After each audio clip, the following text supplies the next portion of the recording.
శ్రీ గురుభ్యో నమః. హరి ఓం. మనని మోక్ష సాధన వైపు తీసుకువెళ్ళేటివి, మోక్షం వైపు తీసుకొని వెళ్ళగలిగినటువంటి అత్యుత్తమైన శ్లోకాలు చరమ శ్లోకాలు అని చెప్పుకున్నాం. ఈ శృంఖలలో భాగంగా శ్రీరామ చరమ శ్లోకాన్ని చెప్పుకున్నాము.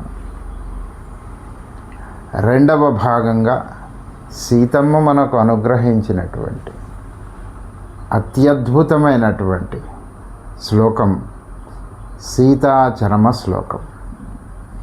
దాని గురించి తెలుసుకునే ప్రయత్నం చేద్దాం ఈరోజు. మనకు శ్రీమద్ రామాయణంలో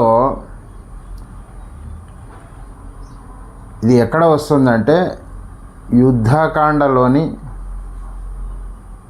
ఉత్తర భాగంలో వస్తుంది ఈ శ్లోకం. రావణ సంహారం జరిగిపోయింది. శ్రీరాముడు గొప్ప విజయాన్ని సాధించాడు. అప్పుడు హనుమ సీతమ్మ దగ్గరికి వెళ్తాడు. అమ్మా, శ్రీరాముడు అఖండ విజయాన్ని సాధించాడమ్మా అని చెప్పి ఆ పక్కన ఉన్న రాక్షస స్త్రీలను చూస్తాడు. వీళ్లను ఆ శింశుపా వృక్షం నుంచి చూస్తాడు. హనుమ సుందరకాండలో మనకు వస్తుంది ఈ వృత్తాంతం. ఆ రాక్షస స్త్రీల యొక్క ప్రవర్తన ఎంత నీచంగా ఉంటుందంటే రకరకాలుగా బాధ పెడతారు సీతమ్మను. ఆ బాధ పెట్టడం ఎంతవరకు వెళ్ళిపోయిందంటే ఆ బ్రతికి ఉన్న సీతమ్మనే బాగా లేసేసుకుంటారు వాళ్ళు. నేను మెడభాగం తినేస్తాను, నేను కాలేయం తింటాను, నేను ప్లీహాన్ని తింటాను, నాకు ఫలానా మూత్రపిండాలు కావాలి, గుండె భాగం కావాలని వాళ్ళు వాటాలు వేసుకొని మాట్లాడుకుంటుంటారు. ఈ సీతమ్మను వధించి మనం అలాగ తినేద్దామని. ఇవన్నీ చూశాడు హనుమ. సుందరకాండలో మనకు వస్తుంది. ఎంతో బాధపడ్డాడు. ఈ రాక్షస స్త్రీలు ఇంతగా బాధిస్తున్నారే అమ్మను. ఇప్పుడు సమయం వచ్చింది కదా, అమ్మ వీళ్ళని నేను వధిస్తాను, నా చేతులతోటి, పిడిగుద్దులతోటి, కాళ్ళతోటి తొక్కి చంపేస్తాను, దంతాలతో పీకేస్తాను, వీళ్ళని రకరకాలుగా వీళ్ళని అందరినీ వధిస్తాను, నువ్వు అనమ్మా, నువ్వు అనుమతి ఇవ్వంటే అప్పుడు సీతమ్మ చెప్పు, పాపానాం వా శుభానాం వా వధార్ణం ప్లవంగమ కార్యం కరుణమార్యణ నకసిత్ నా అపరాధతి అంటూ, పాపానాం వా శుభానాం వా వధార్ణం ప్లవంగమ. నరోత్తమ, పాపం చేసిన వారి విషయంలో కానీ పుణ్యం చేసిన వాళ్ళ విషయంలో కానీ వధించడానికి తగిన వాళ్ళు ఎవరినైతే మరణశిక్ష విధించాలో అటువంటి వాళ్ళ విషయంలో కూడా ఆర్యులు ఏం చేయాలి అంటే వాళ్ళు కరుణను చూపెట్టాలి అని చెప్తుంది. అని ఇంకొక మాట అంటుంది, నకసిత్ నా అపరాధతి, అసలు తప్పు చేయని వాడు ఎవరు హనుమ. ఒకసారి అర్థం కాలేదు హనుమకి, తప్పు చేయని వాళ్ళు ఎవరు లేరా అంటే, అమ్మ రాముడు కూడా తప్పు చేశాడా? నా రామయ్య తప్పు చేసి ఉంటాడా? అవును చేశాడు అన్నట్టుగా చూసింది సీతమ్మ. ఏం చేశాడు? శూర్పణఖ నీ మీద వ్యామోహంతో వచ్చింది. నువ్వేం చేయాలి అప్పుడు? నేను ఏకపత్ని వ్రతుణ్ణి, ముని దీక్షలో ఉన్నాను కాబట్టి నేను నిన్ను స్వీకరించలేను అని అనునయంగా చెప్పి పంపించేయాలి. మరి నువ్వేం చేసావు? లక్ష్మణుడి దగ్గరికి పంపించావు. ఎంతవరకు ఇది సబబు? అవును, రామయ్య తప్పు చేసినట్టే అనుకుందాం. మరి లక్ష్మణుడు కూడా చేశాడా? అవును, లక్ష్మణుడు కూడా తప్పు చేశాడు. ఏం తప్పు చేశాడు? నువ్వు నాకు ఇష్టం లేదు, నేను ఇప్పుడు మా అన్నావదినల సేవలో ఉన్నాను, నిద్రాహారాలు మాని వాళ్ళని రక్షిస్తూ ఉన్నాను, లేదా బెదిరించి పంపించేయాల్సింది. ముక్కు చెవులు ఎందుకు కోసే? అవునమ్మా, కరెక్టే. మరి నేను కూడా చేశానంటావా తప్పు తల్లి? అవును హనుమ, నిన్ను సీతమ్మ జాడ కనుక్కొని రమ్మన్నాడు రామయ్య. నువ్వేం చేయాలి? సీతమ్మ ఫలానా చోట ఉంది అని చెప్పడం వరకు నీ బాధ్యత. నువ్వు లంకా దహనం చేసావు కదా, లంకా దహనం చేసినప్పుడు రాక్షసులైనా పోయింది, స్త్రీలు, శిశువులు, వృద్ధులు కూడా మరణించారు. మనకు సుందరకాండలో చెప్తారండి వాల్మీకి. రోధిస్తూ స్త్రీలు ఆ శిశువులను ఎత్తుకొని దూకేశారు బయటికి. ఆ మేడల మీద ఉన్నవాళ్ళు పెద్ద పెద్ద భవంతులు, అవి అనేక అంతస్తులు. మరి వాళ్ళకు కూడా ఇబ్బంది కలిగింది కదా హనుమ. అవునమ్మా, నేను చేసింది కూడా తప్పే. మరి నువ్వేమన్నా తప్పు చేసావా అన్నట్టుగా చూశాడు. అవును హనుమ, నేను కూడా తప్పు చేశాను. రాముణ్ణి ఏమని దూషించాను? అరణ్యానికి తీసుకుపోలేను సీత నిన్ను అంటే నువ్వు పురుష రూపంలో ఉన్న స్త్రీవి అని అనుమానించాను, చెప్పాను, ఆయనతో దూషించాను, తప్పు కాదా? అలాగే లక్ష్మణుని కూడా నేను తిట్టాను, అది తప్పు కాదా? అమ్మా, నీ యొక్క అంతరంగం అర్థమైందమ్మా అని మరి రాముడి దగ్గరికి వెళ్తాను నేను అని వచ్చేశాడు హనుమ. అరణ్యవాసం చేస్తున్నప్పుడు 14,000 మంది రాక్షసులు మూకుమ్ముడిగా వచ్చారు యుద్ధానికి రాముడి మీదకి. అది గమనించాడు రాముడు. లక్ష్మణ, రాక్షసులు మన మీదకు యుద్ధానికి వస్తున్నారు, నేనొక్కడనే వీళ్ళందరినీ హతమారుస్తాను. నీవు సీతమ్మను తీసుకొని ఒక దుర్గమమైన గుహలో, రహస్య గుహలో ఉంచి రక్షణగా అక్కడే ఉండవలసినది. నీవు బయటికి రావద్దు, సీతమ్మను ఎట్టి పరిస్థితుల్లో బయటికి రానివ్వవద్దు, ఇది నా ఆజ్ఞ. అన్నా, నేను నీకు సహాయంగా ఉంటాను, వద్దు, నీవు నా పాదముల మీద ప్రతిజ్ఞ చేసి వెళ్ళి అక్కడ ఉండవలసినది, మళ్ళీ రావద్దు, నేనే వధించేసి అక్కడికి వస్తాను అని పంపించేశాడు. సీతమ్మను తీసుకొని లక్ష్మణుడు త్వరగా వెళ్ళిపోయినాడు అక్కడి నుంచి. ఎందుకు చేసి ఉంటాడు రాముడు ఈ పని? రామాయణంలో మనం అర్థం చేసుకోవాల్సిన విషయం అంటే, సీతమ్మ సాక్షాత్ లక్ష్మీదేవి. ఆమె దృష్టి ఎవరి మీద అయితే పడుతుందో వాళ్ళు మరణించారు, రాక్షసులైనా సరే.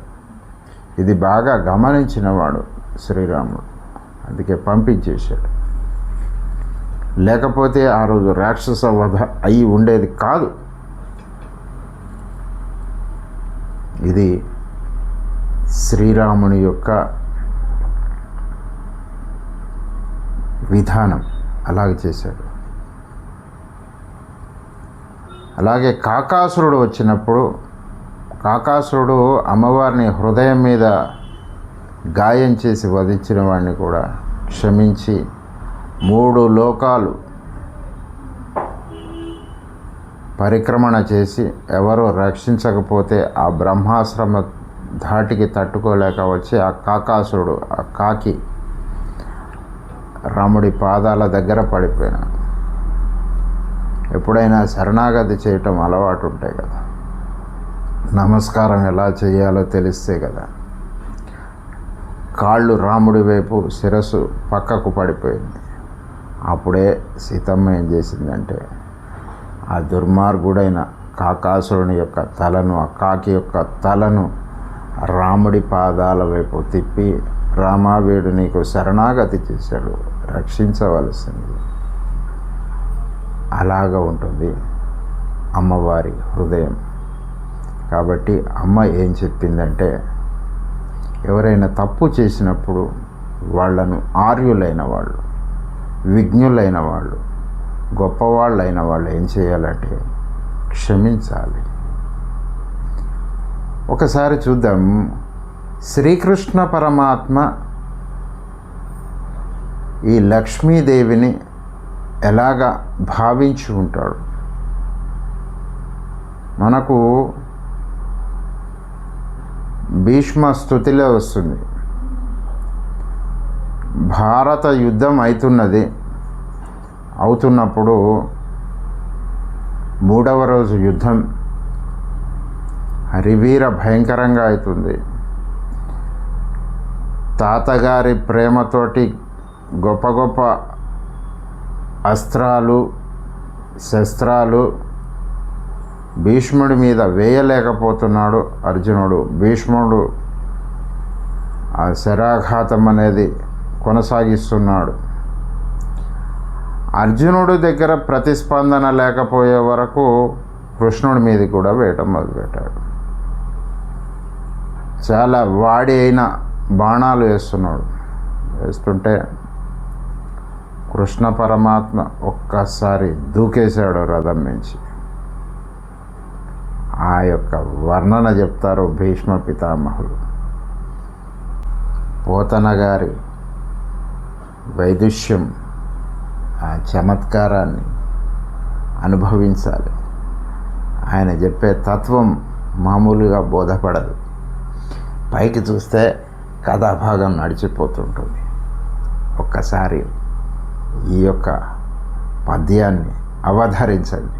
కుప్పించి ఎగసిన కుండలమ్ముల కాంతి గగన భాగం వెల్లగప్పికొనగా ఉరికిన నోర్వక ఉదరంబులోనున్న జగముల వ్రేగున జగతి గదల చక్రంబు చేబట్టి చనుదెన్సురయమున పైనున్న పచ్చని పటముజార నమ్మితి నాలావు నగుబాటు సేయక మన్నింపుమని క్రీడి మరల దిగువ గరికి లంఘించు సింహంబు కరని మెరసి నేడు భీష్ముని చంపుదు నిన్నుగాదు విడుము అర్జునయంసు మధ్వి శిఖవృష్టి తెరలి చనుదెంచు దేవుండు దిక్కునాగు. ఏంటి పద్యం? చంపుతానని చక్రాన్ని పట్టుకొని వస్తున్నాడా కృష్ణుడు? అతను నాకు రక్షకుడు అని భీష్ముడు చెప్తున్నాడా? అంటే కుప్పించి ఎగసిన కుండలమ్ముల కాంతి గగన భాగం బెల్లగప్పికొనగా ఉరికిన ఓర్వక ఉదరంబులోనున్న జగముల బ్రేగున జగతి కదల. ఆయన దూకిన ఆ బరువుకి జగములన్నీ తల్లడిల్లిపోతున్నాయి, భూమి కంపించిపోయింది. అప్పుడు పైనున్న పచ్చని పటముజార కృష్ణుడు ఏం చేశాడంటే కావాలని ఆ ఉత్తరీయాన్ని కొంచెం జారేటట్టుగా చేశాడు. చేస్తే అక్కడ ఎవరున్నారు? హృదయంలో లక్ష్మీమాత. ఆమె యొక్క దృష్టి భీష్ముడి మీద పడేటట్టుగా చేశాడు కృష్ణ పరమాత్మ. ఇది తెలుసుకోలేని వాడు కాదు భీష్ముడు. చూశాడు, ఓహో అమ్మవారి దృష్టి నా మీద పడింది. కృష్ణుడు ఏమంటున్నాడు? భీష్మ, నిన్ను చంపుతాననుకుంటున్నావా? చంపను, పరమ భక్తుడివి, అందుకే అమ్మవారి దృష్టి నీ మీద పడేటట్టు చేశాను, నీవు భయపడకు, నేను చంపను అంటున్నాడు. అటువంటి దేవుడు నాకు రక్షకుడు అని భీష్మ పితామహుడు చెప్తున్నాడు. అంటే దీనివల్ల ఏం తెలుస్తుందంటే ఆ స్వామి అంతరంగం, ఆ కరుణాపూరితమైన దృష్టి అమ్మవారిది. ఎవరి మీద పడితే వాళ్లకు రక్షణ. ఇప్పుడు ఒక అబ్బాయి ఉన్నాడు అనుకోండి, అతను ఏదో పరీక్షలకు ప్రిపేర్ అవుతున్నాడు. రాత్రి 12 అయిపోయింది, 1 గంట అయిపోయింది, ఏదో చదువుకుంటున్నాడు. దూరంగా కూర్చొని తల్లి చదువుకుంటుంది, ఏదో తన పుస్తకాలు తను చదువుకుంటుంది. ఏం లేదు, అబ్బాయికి కాస్త తోడుగా ఉంటే బాగుంటుంది. వాడు మధ్యలో వచ్చి, అమ్మ నువ్వు పడుకోవచ్చు కదా అంటే, నాకు నిద్ర రావటం లేదు అమ్మా, నేను ఎంతో కష్టపడి చదువుతున్నాను, తృప్తి లేదమ్మా, నాకు ధైర్యం చాలడం లేదు, మార్క్ టెస్ట్లో కూడా పెద్దగా మార్కులు రావట్లేదమ్మా అంటాడు. ఒరేయ్, ఆ మార్క్ టెస్ట్లో మార్కులు రావటం అంటే, మార్క్ టెస్ట్లో కొంచెం కష్టంగానే పెడతారా, నువ్వు గట్టిగా చదువు, నీకు వచ్చేస్తుంది, నేను చెప్తున్నాను కదా, నీకు తప్పకుండా వస్తుంది, పరమాత్మ అనుగ్రహం నీ మీద ఉంది చెప్తుంది. నిజంగానే వాడు ఆ పరీక్షలో పాస్ అవుతాడు, చాలా పెద్ద స్థాయికి వెళ్ళిపోతాడు, ఒక కంపెనీ CEO అయిపోతాడు. అప్పుడు అడుగుతారు, ఎలాగ వచ్చింది మీకు ఇంటర్వ్యూలో, ఇంత గొప్ప విజయం ఎలా సాధించారు అంటే పత్రికా విలేకరులు అడుగుతుంటారు. వాడు చెప్తాడు, మా అమ్మ అనుగ్రహం, ఆమె ప్రోత్సాహం అంటాడు. అలాగా ఆ పరమాత్మ వైపు మనని అందరినీ నడిపించేది అమ్మ కాబట్టి, అమ్మ చెప్పిన ఈ చరమ శ్లోకాన్ని గట్టిగా విశ్వసించి రోజు అనుసంధానం చేసుకుంటూ పరమాత్మ వైపు చిన్నగా అడుగులు వేయటం మొదలు పెడదాం. మనకు రక్షకురాలు అమ్మ. పాపానాం వా శుభానాం వా వధారణం ప్లవంగమ కార్యం కరుణమార్యణ న కశ్చిత్ న అపరాధతి. స్వస్తి.